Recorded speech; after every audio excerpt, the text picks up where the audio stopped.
القرآن قد خصك الرحمن. کیونکہ قرآن مجید میں بھی آتا ہے وَقَدِّمُوا لِأَنفُسِكُمْ، اپنے نفسوں کے لیے آگے بھیجو. کیا چیز؟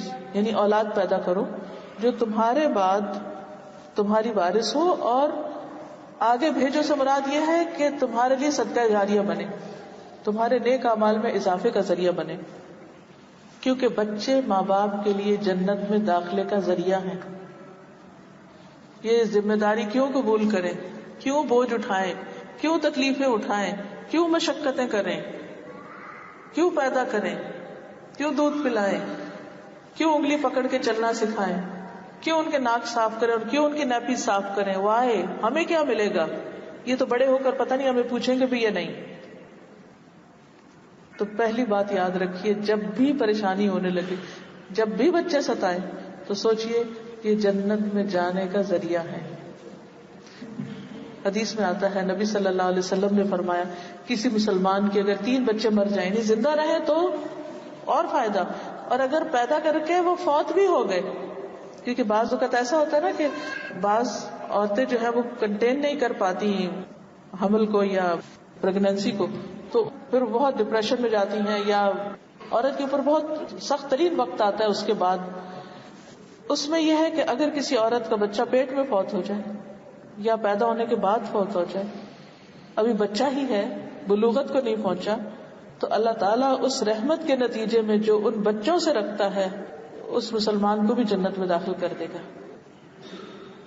تو بچے چھوٹے ہوں یا بڑے، پیدا ہو جائیں یا پیدا ہونے سے پہلے، ان کا وجود میں آنا ہی والدین کے لیے باعث رحمت ہو جاتا ہے، اور وہ ان کی آخرت کی کامیابی کا ذریعہ بنتے ہیں.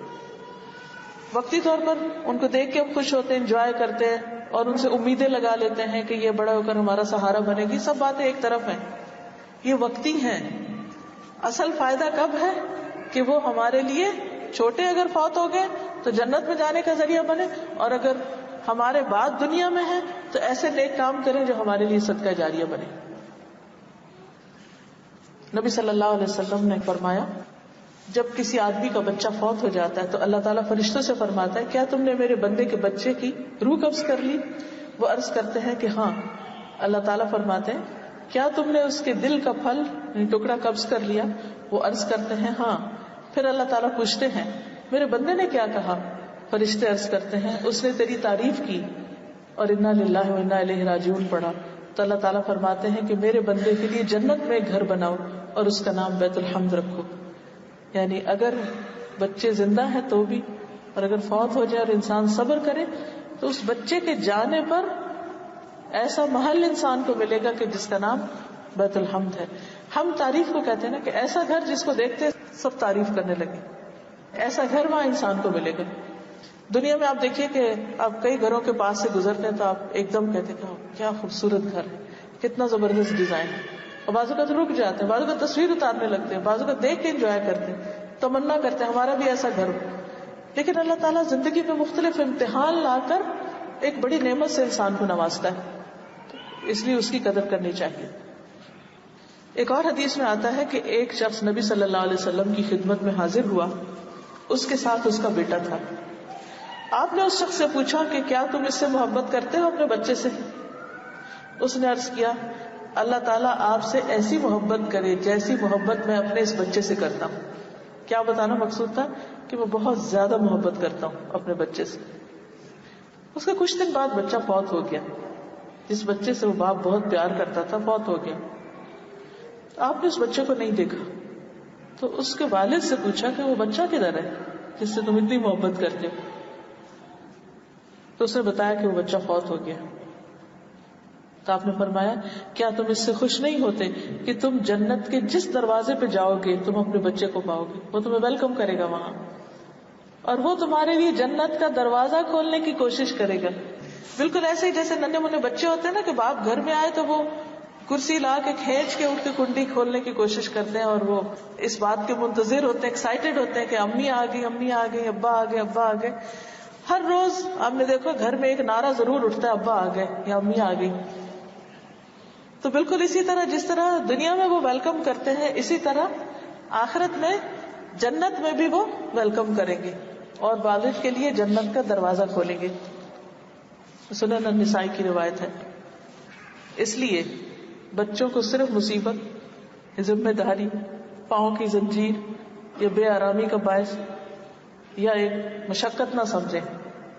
جب بھی تکلیف ہونے لگے، جب بھی آپ ان کی وجہ سے ریسٹرکٹیڈ فیل کریں، کیونکہ کئی مائیں تو ہائے مصیبت. کئی عورتوں کو میں نے دیکھا ہے پریگنینسی ہوتے ہی غمگین ہو جاتی ہیں، پریشان ہوتی ہیں جب ایک اور مصیبت آنے لگی. یہ سوچ نہیں ہونی چاہیے. یہ اللہ کی ایک امانت ہے جس کے لیے اللہ نے آپ کو چنا ہے. حتیٰ کہ اگر اسپیشل بچہ بھی ہے، کیونکہ بعض بچے تو خوبصورت ہنستے کھیلتے ہوتے ہیں، لیکن بعض بچے اسپیشل ہوتے ہیں، ہینڈی کیپ بچے جن کو کہتے ہیں، معذور بچے ہوتے ہیں. اب اس کا تو کسی کو پتہ چل جائے تو ماں باپ کو رو رو کے برا حال ہو جاتا ہے. ان کی پریشانی کا عالم تو دیکھا نہیں جاتا. obviously پریشانی ہوتی ہے تو خوشی کی بات تو نہیں ہوتی، لیکن اس پر بھی پازیٹو رہنا چاہیے اور یہ سوچنا چاہیے کہ اچھا اللہ نے اس خاص بچے کی خدمت کے لیے ہمیں چنا، یہ اللہ کا فیصلہ ہے. اس نے اوروں کو دوسری طرح کے بچے دیے اور مجھے اس طرح کا خاص بچہ دیا. ایسی صورت میں بھی اللہ سے ناراض نہیں ہونا چاہیے، صرف غمگین نہیں رہنا چاہیے، کیونکہ اگر آپ غمگین رہیں گے تو آپ اس کی لک آفٹر کیسے کر سکتے ہیں، آپ اس کا خیال کیسے رکھ سکتے ہیں. اللہ تعالیٰ کی اس دنیا میں کوئی بھی چیز بیکار نہیں ہے. اس بچے کے آنے کا بھی کوئی مقصد ہے، اس کے پیچھے بھی کوئی سبق ہے. وہ چاہے تو بہترین سے بہترین حالت میں پیدا کر دے، وہ چاہے تو انتہائی ذہین بچہ آپ کے گھر میں پیدا کر دے، لیکن اگر وہ اسپیشل بچہ اور آپ کو اس سے دنیا کا کوئی فائدہ نظر نہیں آ رہا تو بھی صبر سے کام لیجیے. وہ آخرت میں عظیم اجر کا باعث ہوگا. بچوں کو پالنا تو ویسے ہی باعث اجر ہے، لیکن خاص بچوں کو پالنا کئی گنا زیادہ باعث اجر ہے، کیونکہ آپ نے ان کو صرف دیا ہے، ان سے آپ کو ملا کچھ نہیں، لیکن ان کے ذریعے اللہ نے معلوم نہیں کس کی ہدایت، کس کے شکرانے اور کس خاص مقصد کے لیے اس کو آپ کے ہاں پیدا کیا. اور کبھی یہ نہیں سوچنا چاہیے کہ یہ بطور سزا کسی کے ہاں کوئی پیدا ہو گیا، یا کوئی ماں باپ کا گناہ ہوگا، یا کوئی ایسی غلطی ہوگی ان کی جس کی وجہ سے ان کو ایسے بچے ملے. اور جب کوئی بچہ بہت ذہین یا بہت خوبصورت یا بہت اچھا پیدا ہو تو یہ کبھی نہیں سوچنا چاہیے کہ یہ بڑا ہمارا کمال ہے کہ ہم ایسے ہیں تو اس وجہ سے اللہ نے ہمیں یہ دیا ہے. وہ بھی اللہ کا فیصلہ اور اللہ کا شکر ادا کرنا چاہیے کہ اس نے ہمیں ایک بہترین نعمت سے نوازا. تو جس حال میں بھی اللہ رکھے اس حال میں راضی رہیں.